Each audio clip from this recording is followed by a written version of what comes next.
What's up, guys? This is Nathan coming to you from the Barefoot Garage. We are going to do a little garage update. We're going to show you all the projects we have, everything we've been hiding, and we're going to do a little will it start. So I got 3 or 4 things for us to take a look at. I am sitting in the back of the boat truck. Obviously, we got seats now. The back seat was more important than stuff like making it run good and things like that. So we're going to start with the boat truck. It should start. If you haven't been with us, this is a 1986 F-150 Ford 300 straight 6. It's got a Holley 4-barrel Offenhauser intake. It's pretty much straight piped, and on top of it is a 1987 Ski Nautique 2001. So we're forcibly marrying the 2 of those, and we're going to work on this for the Gambler 500 down here in Florida. So let's see if we can get the boat truck started. I'll show you the process here. It's a little gambler, but it should be good to go. All right, we are in the cockpit of the boat truck in the ready to run status. So here's what we're gonna do. We got the stock steering column, stock wiring in there. Seats are full of water, so I'm not gonna sit in that. You need to turn on the key. Oh no, the starting solenoid clicks, even though it's a new solenoid. Then you grab your secondary key while I have my foot on the gas.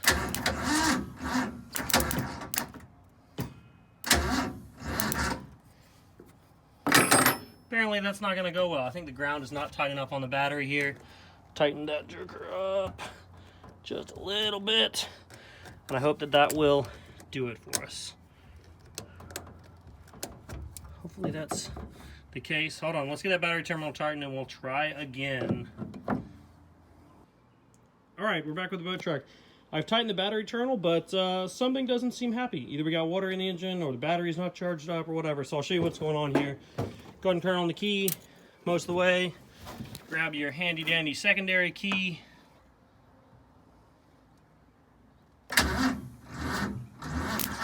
Yeah, not very happy. So we'll shut this one off and we'll come back and we'll go to the next one. All right, guys, moving on to the next item in the garage. The boat truck was a fail. I hope this one's not, because I've kept it pretty well running. Let me introduce you guys to a Porsche. This is my 1972 Porsche 914. It is perfect and restored on the inside, and as condition found pretty much on the outside.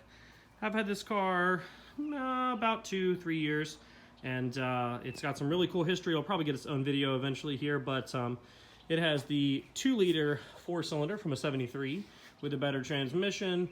I got my rally lights on here, painted the hood black, made a little hood filler. Got some rally armor mud flaps. It is a really fun car, super cool, as was Survivor kind of car, and got a megaphone exhaust on there, and it is just a fun blast around car when the weather is good. So let's take a look and see if the Porsche will start.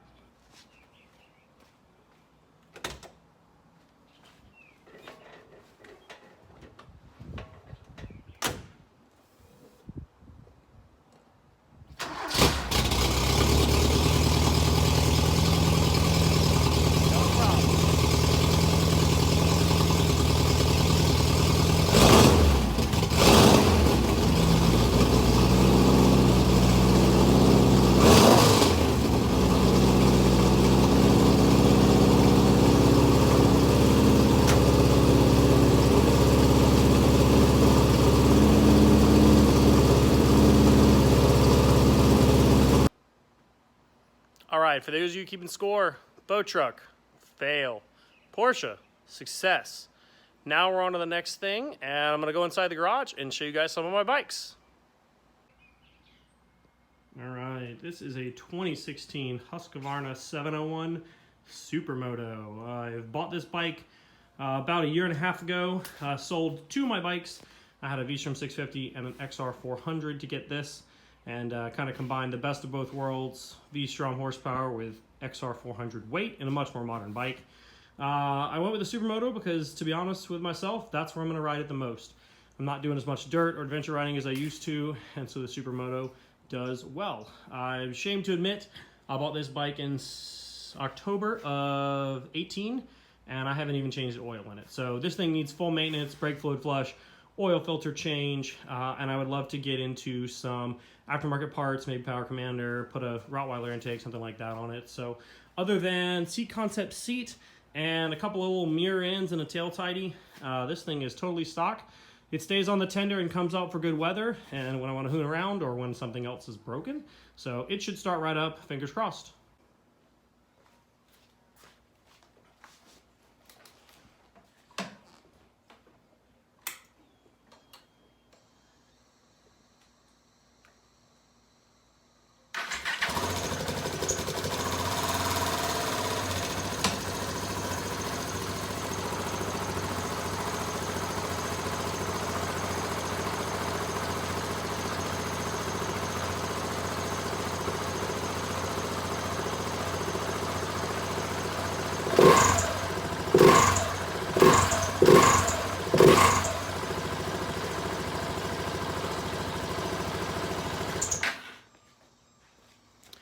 It's still on the stock exhaust, so it doesn't sound real mean, but that bike is terrifying. It'll get you into trouble fast and in second gear. So it's a blast. Now let's take a look at one of the vehicles that I've had the longest. All right, guys. Boat truck, no. Porsche, no. Husky, yeah. The last one, it's a guaranteed no start. It hasn't run in several years, and the petcock leaks terribly, so I'm not going to put any more fuel in it. So I'll give you guys a quick tour and tell you about this cool bike that I've got. It's the last vehicle in the garage. Last, but certainly not least, is my 1973 Suzuki TC100K Blazer. It's a long name for my very first bike. I bought this bike from my grandfather when I was in 6th grade. He used to ride with my parents back in the day and his other son who rode bikes. And so this bike became mine when I was 12, and I've been a caretaker of it ever since. So other than some maintenance items, some tubes, it has not really had much of attention. So this is truly a survivor class bike. These are the type of tires, possibly the real tires that it came on it.